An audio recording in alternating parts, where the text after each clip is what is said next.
Hi guys, welcome back to Geeks Wargaming. So today I've got well, it's more of an unboxed video rather than an unboxing video. So this is Warlord Games Victory at Sea. The guys at Warlord have very kindly sent us out this copy for review, and I thought rather than sort of showing you sort of the content all sort of in its basic form, i.e. not painted in the plastic packets and everything like that, I thought I'd just get it all laid out so you can actually have a proper look at everything. So as you can see, this is a starter set to the game, so this gives you absolutely everything that you need for you and a buddy to get cracking with it.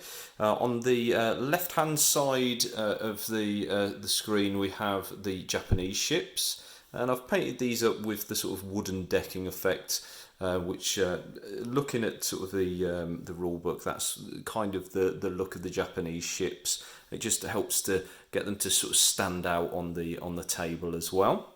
And then you have the American forces, or the US forces, which have slightly more ships, but they're cruisers. There's two beefy cruisers here from the Japanese, and these are slightly lighter cruisers, so that's why there's this sort of mismatch in the amount of ships.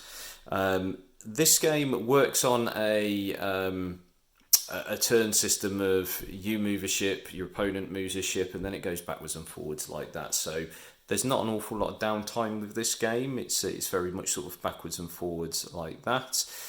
It is at 1/1800th scale, so the ships themselves are just sort of representative of the sort of the location. How you actually measure in this game is you measure directly from the bridge of each ship. So that's actually supposed to be the scale. So there's no sort of overlapping models.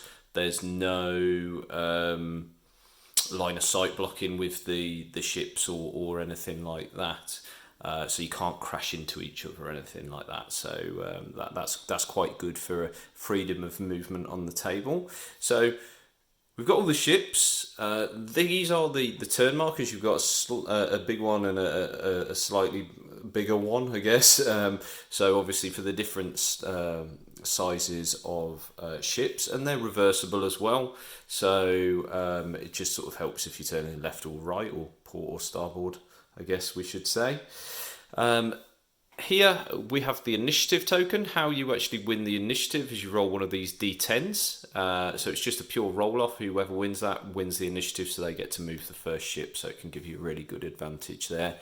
The actual system itself uses d6. We've got a stack of ship cards here. So the ship cards is where you track all of the damage on your ship, any critical hits or anything like that. So that's all done on there. So really good sort of tool to use. We have some other markers. So we have smoke markers, so you can drop some smoke to make it harder to hit your ships and things like that. And these are your critical hit markers. So when you get a critical hit is basically caused by a naturally rolling a 6 on the when you're damaging a ship, and then you assign it to a certain location based on a dice roll, obviously. We've got the rule book. The rule book, as you can see, is quite thin. So it is quite sort of a pick up and play, I would say. It's not sort of as complex as something like Bolt Action, but there is a lot of similarity in Bolt Action. So if you've been used to sort of playing that, it's based on everything hits on a certain number, and then you have modifiers based on sort of range and things like that. So it's a sort of system that you're familiar with. If you want a more in-depth overview of the rules, Warlord themselves have actually done a couple of really good videos that you can go and watch that really explain sort of the startup process and some more advanced rules. I think it's split across about 2 or 3 different videos. So go and check out Warlord Games, their YouTube channel, if you're interested in this game and want to know how the rules work a little bit better. It's also, for me, I used to play a lot of Battlefleet Gothic, and there's a lot of similarity in between this and Battlefleet Gothic as well. So if you're used to playing that game, if you like Battlefleet Gothic, you should like this.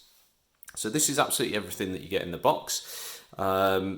These ships, obviously, as I said, I've painted these up myself, and to get these all painted up, this wasn't even an evening's work. It was extremely quick.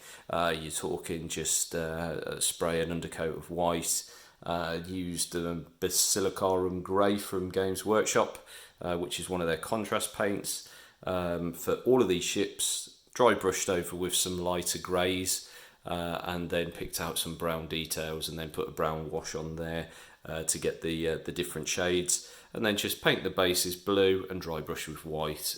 So anybody could get their models up to this standard. They're by no means high quality paint job, but you know, it's a very small scale, and they're good enough for playing the game. The other thing which comes in this, which I didn't actually know, so I actually went out and got a proper battle mat to play this on. So one of the sort of the mouse mat style mats to play on, and then you actually get two of these sort of play sheets in the box as well, enough to cover a 6x4 table. So you haven't even got to invest in a battle mat if you don't want to. You've got everything in the box. So really good starter set. I'd recommend taking a look at it if this is something of interest to you. There's lots and lots of expansions to this game now, so there's lots of extra sort of fleets that you can buy, and obviously Warlord Games are very good at their regular updates to games and adding new models all the time, so definitely check that out. As I said, Warlord did send this to us because we are actually affiliate members of Warlord Games, so if you are interested in picking this up, there'll be a link down below.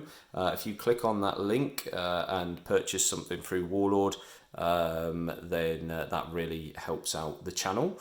Also, if you haven't already subscribed to us, I think there's about only 20% of you actually do subscribe to the channel that watch our videos. So if you don't subscribe, if you could click that subscribe button, it literally costs you nothing, but it really helps us out with the algorithm, and you'd get to see more of our content as it comes out. So I think that's it. It's just a very quick unboxed video. And thanks for watching, guys, and I will see you in the next one.